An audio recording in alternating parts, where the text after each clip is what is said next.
His morning crew with Rob, Allison, and Jim. Christy's a certified business coach, but more importantly than that, she's a mom. You have 2 little ones, and I saw that something very exciting happened recently. Your baby started sleeping through the night.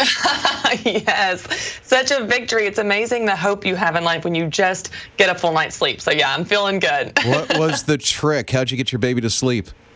Oh, just persistence. I don't know. He was so different than his brother. You know, you think you know how this is going to go if you've had one before, but gosh, the second one, he was totally different. So about 6 months, 6.5 months is when he finally slept through the night. Oh, so how old are they and what are their names? Carter is my oldest. He is 2 years and 4 months. And then Conley is my youngest, and he is 7.5 months. And sometimes they interrupt your workout, which is oh my gosh, they are a handful. Like, this multitasking mom life is no joke. Like, it is a daily struggle, but it's a lot of fun too. Well, of course, you've got the new book out, which I don't even know how you juggle all this with 2 little ones and the book. And I have a lot of help. Well, that's good. That's good. But I thought it was interesting how, recent studies show that women, they want to start businesses because they want more flexibility. But only 48% of women believe they are capable of starting and running a business, whereas men, 62% of them think they can do it. So why the disparity there? You know, it's interesting. I'm actually reading a book right now called Bringing Up Boys by James Dobson, and it's about raising boys, which is what I'm trying to do. And there was a study in there that actually kind of applied to what I'm teaching people about business. And research shows that as early as childhood, girls are more fearful than boys. And so they break sooner when riding their bikes. They are more risk averse, and they never want to make the same mistake twice. And boys, on the other hand, tend to think of their mistakes as bad luck, and maybe they'll have better luck next time. And it's interesting to think of the implications of this in adulthood, where men may look at a problem or a situation and go, oh, I can totally do this. And women might kind of wring their hands and go, I don't know if I'm good enough. I don't know if I have the experience. I don't know if I can handle this.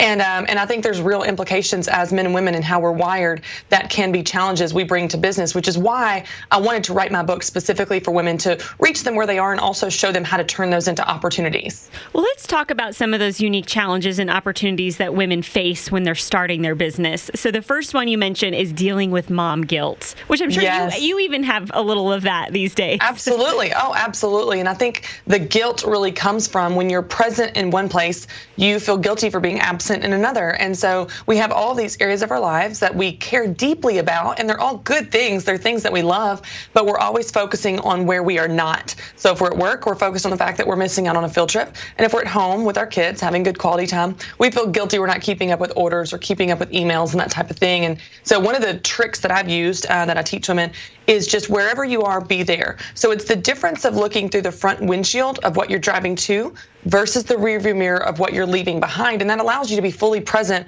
wherever you are. So when you're at home, be home. Look your kids in the eye. Put your phone down. Put your computer away. But when you're at work, when you're in your business, bust it. Make a difference. We need you to. And that helps you shake the guilt a little bit. Yeah, one thing that you mentioned is that there is a struggle with the imposter syndrome. What do you mean by that?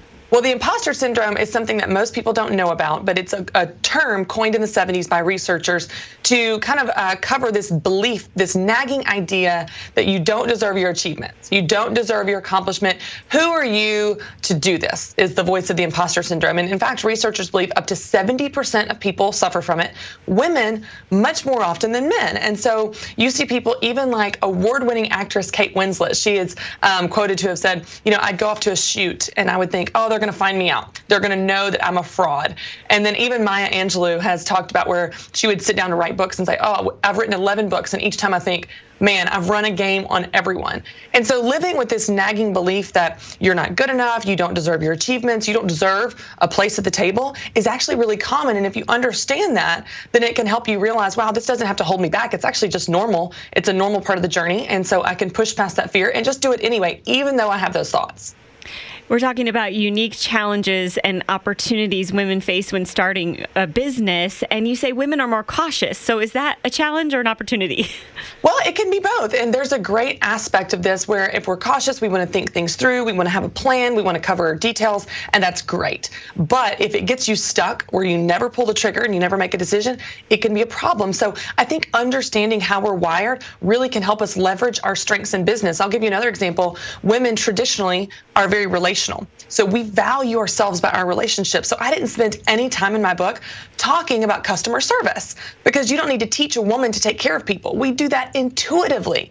But then the other side of being relational, where it comes to selling or pricing or paying yourself or setting policies, sometimes we get a little awkward. We're like, I don't want to be pushy. I don't want to get on people's nerves. And so we have trouble making money and we have trouble paying ourselves and setting pricing and that type of thing. So I spend a lot of time in the book talking about that. So all of our strengths, if overused, can be a weakness. And so I just want us to understand how we're wired so that we can leverage our strengths in the marketplace. It's Christy Wright. The book is called Business Boutique. Thank you for the time. Hey, thanks so much for having me. I love being with you guys. I tell you what, we're going to give the book away. So if you text the word, it's just book, right? Yeah, text the word book. 800-447-7234. That's 800-447-7234. We'll make sure that you can win a copy of that.